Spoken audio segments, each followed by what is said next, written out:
Thanks, man. I appreciate it.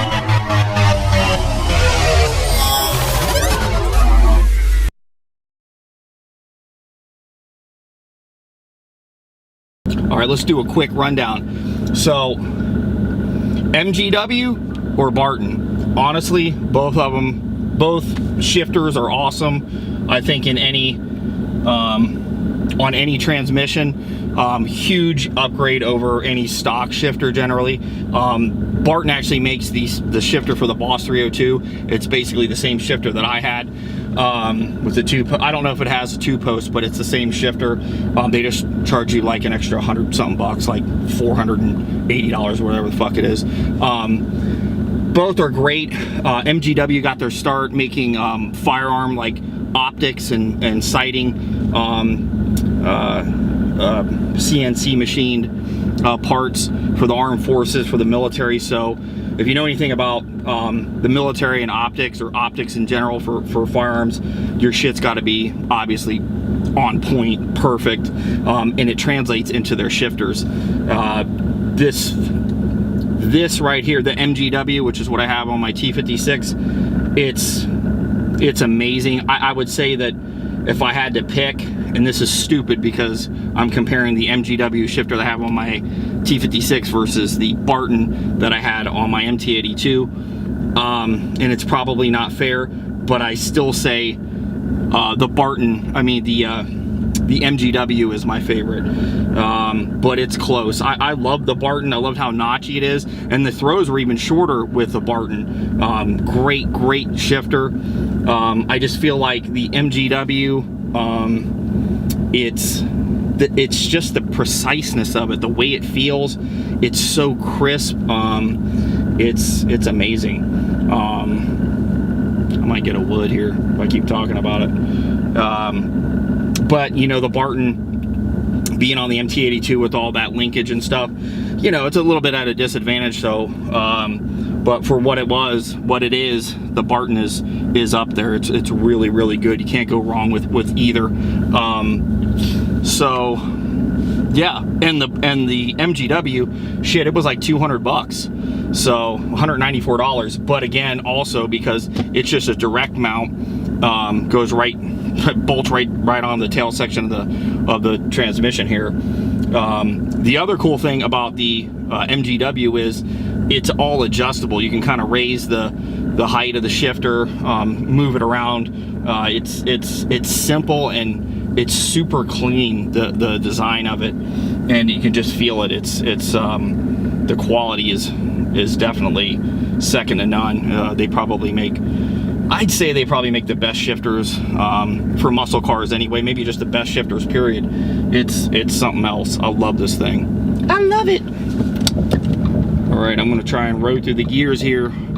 It's wet out though, not soaking wet, but it just rained like a son of a bitch like an hour ago, so.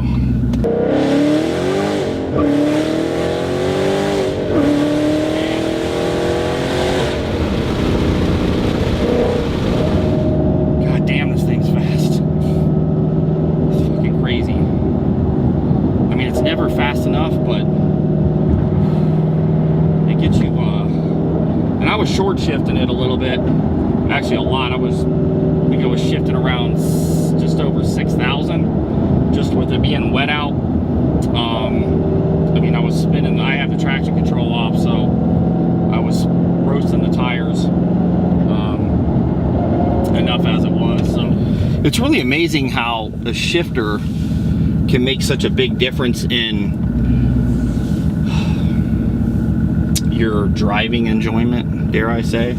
But it really does. Stock shift, have you ever seen, I had to break it out, I got it in my garage somewhere. Have you ever seen the stock shifter for the MT82, for the Mustang? That motherfucker was held on by, not the whole thing, but zip ties. Shit you not. It's hard to believe.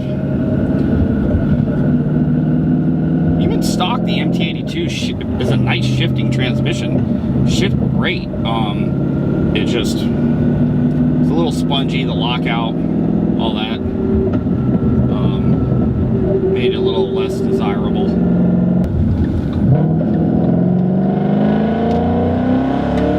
This is one of my favorite mods.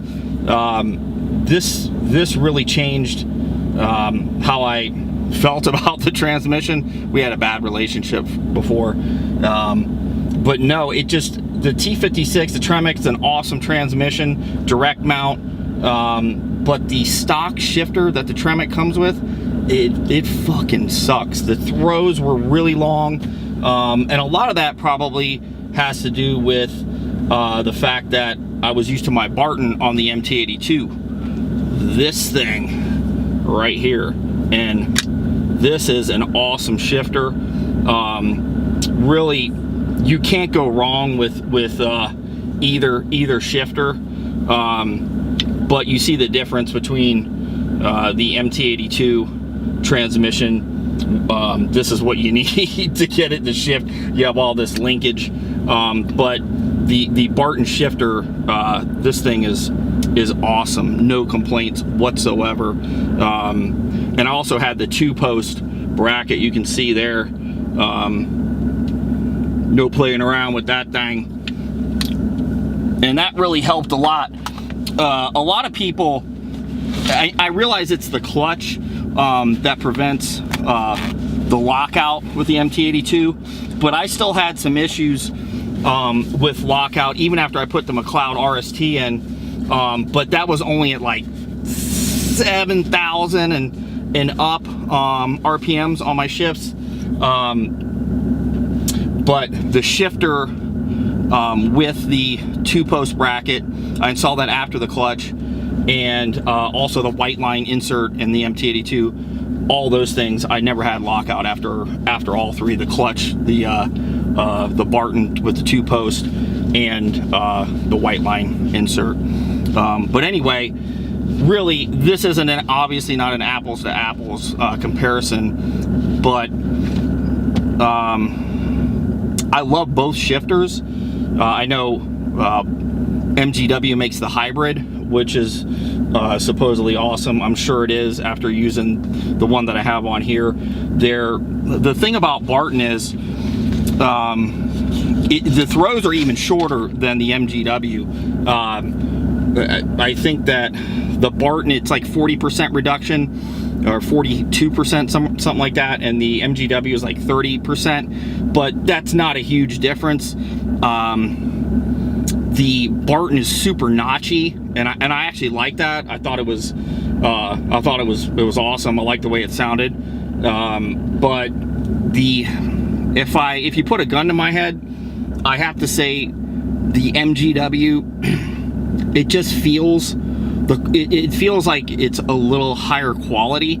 It's that good. I mean, this thing is, it's amazing. It shifts.